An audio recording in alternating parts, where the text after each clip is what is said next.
Shalom. Devosi 2 Tawarik pasal yang ke-24. Setiap orang bisa dididik agar menjalani hidup yang baik, seperti Raja Yoas yang sejak muda dia sudah diangkat menjadi raja. Yoas mendapat didikan yang sangat baik dari Imam Yoyada. Namun sayang, dia tidak setia pada didikan Yoyada. Ketidaksetiaannya terhadap didikan dari Imam Yoyada ini menyebabkan kehancuran dari Raja Yoas.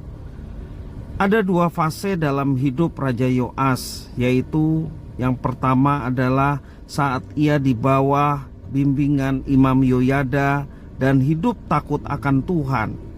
Dan yang kedua, saat Yoas memilih meninggalkan jalan Tuhan sesudah kematian Imam Yoyada. Ayat 17-18 mengatakan demikian, sesudah Yoyada mati, pemimpin-pemimpin Yehuda datang menyembah kepada raja. Sejak itu raja mendengarkan mereka. Mereka meninggalkan rumah Tuhan, Allah nenek moyang mereka, lalu beribadah kepada tiang-tiang berhala dan patung-patung berhala. Oleh karena kesalahan itu, Yehuda dan Yerusalem tertimpa murka. Padahal di dalam ayat yang kedua dikatakan Yoas melakukan apa yang benar di mata Tuhan selama hidup Imam Yoyada.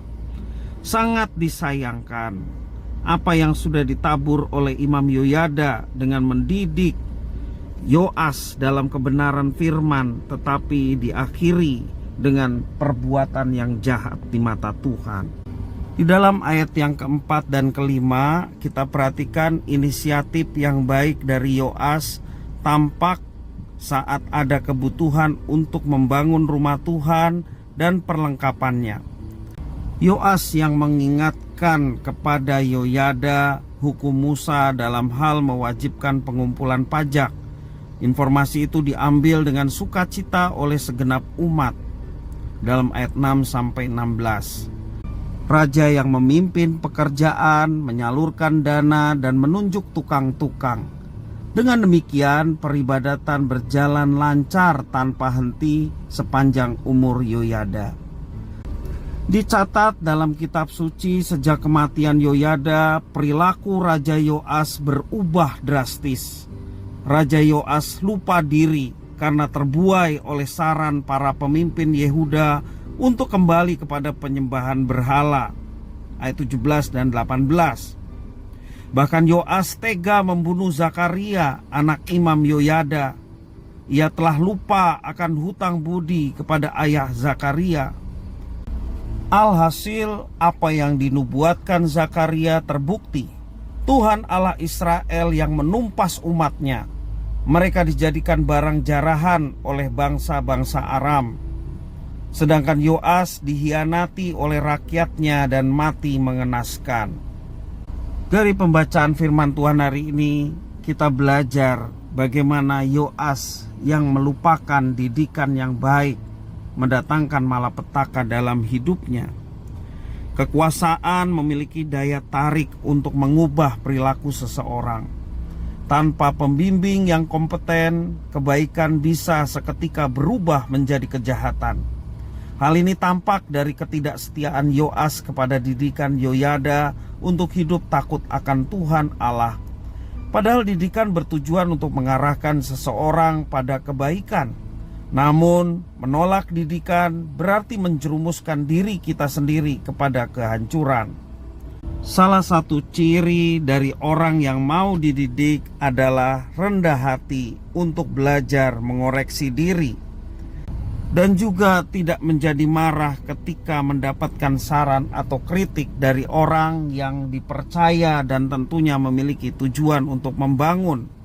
Juga beberapa hal baik lainnya yang menjadi ciri orang yang mau dididik. Kita disebut murid-murid Kristus atau Kristen. Oleh karena itu kita juga perlu minta pimpinan Tuhan. Didikan dari Tuhan sangat perlu supaya kita menjadi pribadi yang kuat, pribadi yang siap menghadapi berbagai macam tantangan dalam kehidupan. Dan tentunya Tuhan tidak membiarkan kita sendiri. Dialah yang memberikan kemampuan untuk kita dapat mengatasinya. Bahkan ketika kita dalam kelemahan, Tuhan yang menopang sehingga kita tetap berjalan sesuai dengan kehendaknya, dengan tidak mengikuti arus dunia ataupun hal-hal yang jahat di mata Tuhan.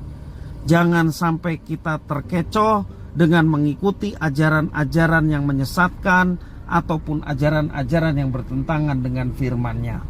Ikutilah firman Tuhan dengan setia. Dengarlah saran ataupun masukan yang baik, sehingga kita boleh semakin baik hidupnya, dan tentunya melalui kehidupan yang baik ini kita boleh mendatangkan berkat pula buat orang lain.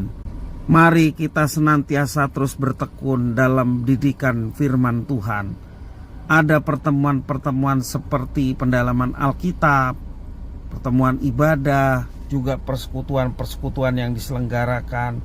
Gunakanlah itu sebagai fasilitas hidup kita untuk hidup kita semakin baik dan berkenan kepadanya. Tuhan Yesus memberkati.